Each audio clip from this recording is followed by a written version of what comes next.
Right, it's recording. You'll have to keep the flap open, unfortunately, so it's recording now. You ready? Yeah? You can talk. No. Been there, been in that sort of life. You're the star now. Do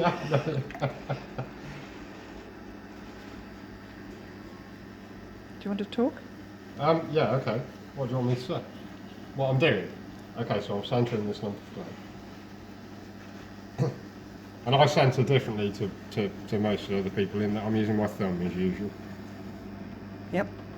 Okay.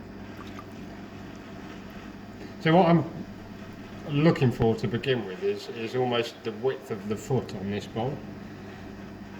So, how wide it's going to be under there. Yep. And I'm spreading this piece of clay out to that sort of width. This isn't going to be as big as that because I don't know how much clay I used there. It was just a random lump that I did yesterday afternoon.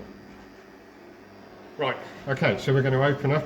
And this is the bit that where I lose the centering. Okay, so I'm keeping a good grip with my left hand here, and that's stopping it going out of centre.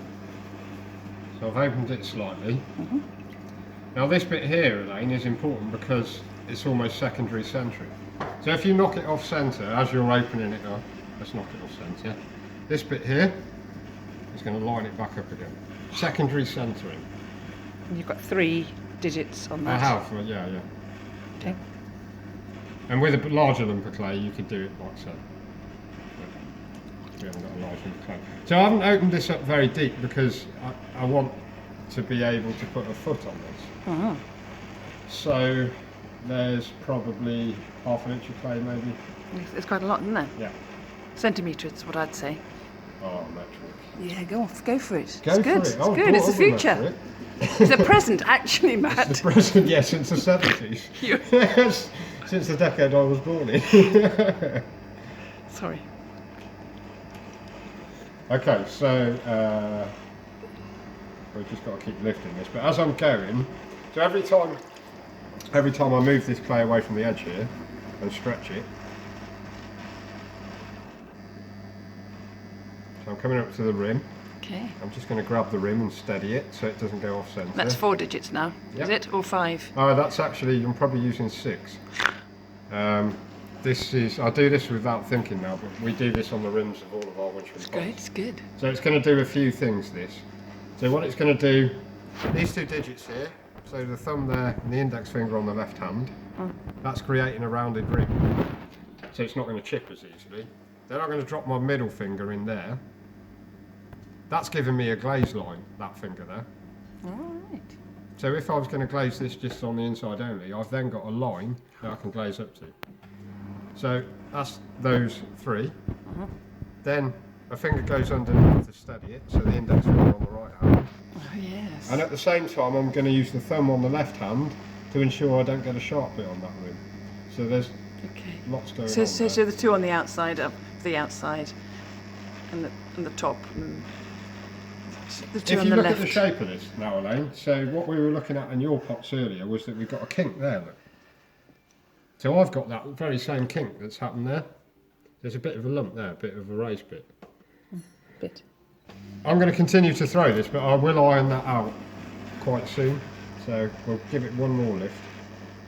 And you're not really digging into the bottom much, are you? No, because it's I mean, from down here. No.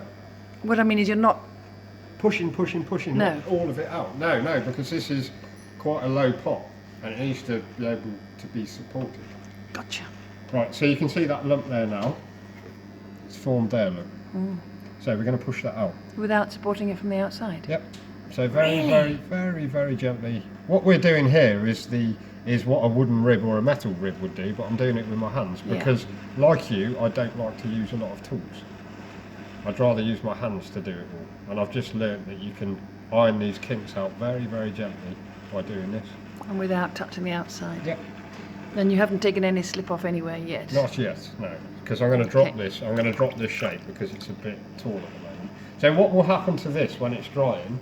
When I made that pot there yesterday, it wasn't as tall as that. No. As it's dried overnight, it's lifted up into more of a bowl shape. Oh. So if you were going to make pasta bowls like that, you'd need to drop them a bit flatter and then allow the drying to lift them a little bit more.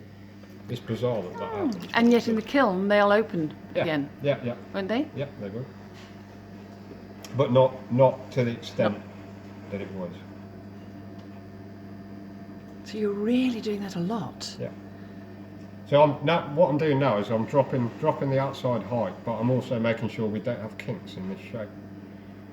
So it's doing two things at once, really. So you're not concentrating on the rim, you're just going all the way down and finishing that. Yeah, and I'll go back to the rim, as you'll see in a bit.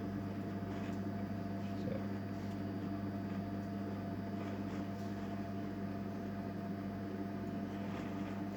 Okay, so get the slip out of it. Then I'm going to go back to the rim.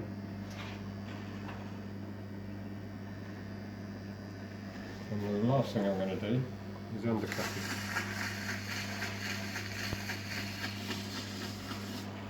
I have you to thank for those things that I bought. Yeah, you bought us a load of those too, didn't you? They're fantastic. I kept one or two. Yeah, we all use them. John's got his own version of it. He liked it so much he went out and bought his own version. Great. Because he won't accept gifts. Huh.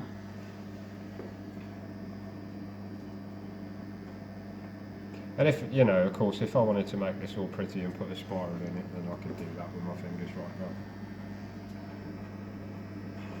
That's not really what I do, but it'd pick up the glaze nicely if I did that. Yeah, it would. No, I've made it all lumpy doing that. No.